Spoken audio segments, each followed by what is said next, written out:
So, I'm out here at the park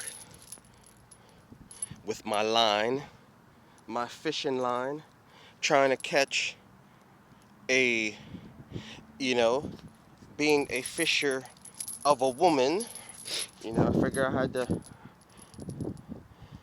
break out the line to try to see if I can catch me a lady, rope her up a little bit, you know what I mean? All voluntarily, of course, because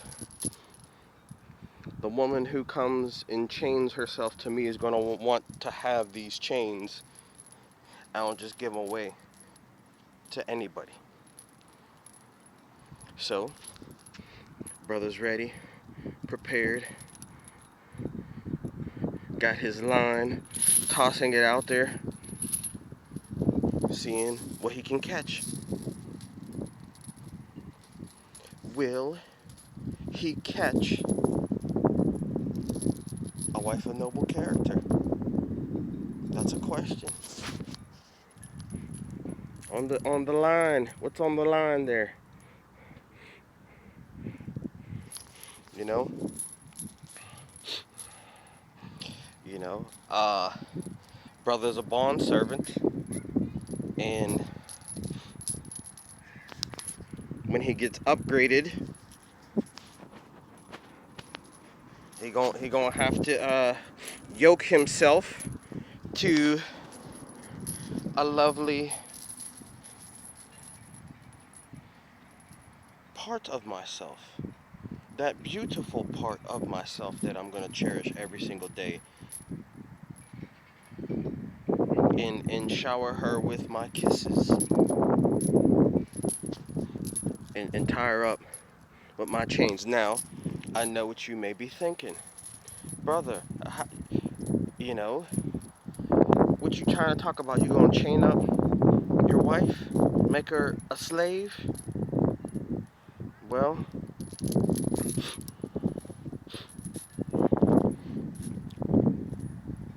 you trying to enslave your future wife? What's going on with you, bro? Well, I don't call it slavery, sex slavery, or anything like that. But I mean, I guess one person could call it. You about to make a sex slave out of your wife. But I say it's voluntarily done, right? It's a surrender to the sex slavery of a wife's ministry to her husband. And likewise, it's a mutual enslavement to each other. So yes, I'm gonna have a sex slave. That's why I got my chain and my padlock. But she's gonna have her sex slave too, because it's a mutual submission. Submit yourselves one to another. It's a mutual surrender, it's a mutual submission, it's a mutual servitude. I tell you what, to serve your wife is probably one of the best blessings, you know what I mean, you could ever have. To serve your husband is going to be the best blessing that you ever have. When you bless your husband, you're blessing yourself. When you serve your husband, you're serving yourself. When you bless your wife, you're blessing yourself. When you serve your wife, you're serving yourself. When you minister to your husband, you're ministering to yourself. You're building yourself up. And so, I got these chains. Bought them, ready to lock down this woman. This is all you need to get married in 2026. Can I just be real? You don't need no fancy ring. You don't need no beautiful wedding gown. All you need is a chain, bro. Give your word. Have your witnesses to testify. And like Adam and Eve style, bro. I don't need no clothes. You know what I mean? I don't need no big ceremony. You know, brother's been out in this wilderness for way too long. Brother's been out in this wilderness for way too long, searching for that woman who's gonna let me lock her down, tie her up, tie those legs up so she can't run away from me ever again. Have my personal leash. Anytime she get too far away from me, I just pull it. Boom. She back at me.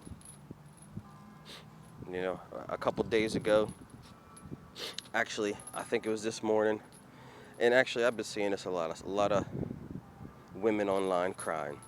I mean, and that's a common thing. You know what I mean? There's a lot of people go on these social media and crying about stuff. But one woman that I saw was crying about the desire for women to be held. Now, the brother's over here with some chains talk about, I'm gonna hold you, you know, tighter than you ever been held in your whole entire existence. Really? Oh, do you really want to be held? Because I can hold you. I got padlocks, I got keys, I got chains. You know what I mean? I am motivated to hold you all night long. She was a beautiful girl. I think she's gonna make a beautiful wife. Brother, need someone close by to chain though. Can't be chaining people up through the internet, through the virtual world. I need actual physical body. And this is, I think, the major issue of what some of these women are saying. Loneliness is killing people. Not having someone to touch and hold you and caress you and kiss you and love you. A lot of people are slowly ebbing away because they need love. They need affection. They need a man's love. Now, some men don't know how to love. Let's be honest. But there are men who do. The men who do, sadly, many women just say, oh, you love me? Bye. See you later. like the insanity of that. You found a man to love you and you want to abandon that person. I don't understand some people. But my next bride, this is what you about to get. You gotta understand what it come down to.